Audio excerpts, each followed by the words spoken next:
আজ আমি বাড়িতেই আটার তৈরি গোলাপ জামুন মিষ্টি একদম পারফেক্ট ভাবে তৈরি করেছিলাম। এটা হবে 1 কাপ আটা, 1 কাপ গুঁড়ো দুধ আর ঘি। প্রথমে ভালো করে ময়াম দিয়ে নিতে হবে আর 1/2 কাপ দিতে হবে বেকিং সোডা। তারপরে খুব ভালোভাবে অল্প অল্প দুধ দিয়ে একটা ডো তৈরি করে নিতে হবে। তারপরে রুটি যেরকম আমরা লেচি কাটি, রুটির লেচির থেকে কিন্তু একদম ছোট ছোট সাইজে লেচি কাটতে হবে, কারণ এটা কিন্তু ফুলে একদম ডাবল হবে। সো চলো, প্রথমে কড়াইতে আমি তেল দিয়ে দিলাম।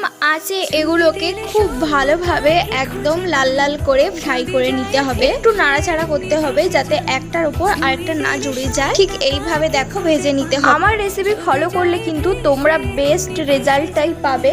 এখন দেখো এগুলো কিন্তু একদম লাল হয়ে গেছে। এখন আমি তুলে নেব।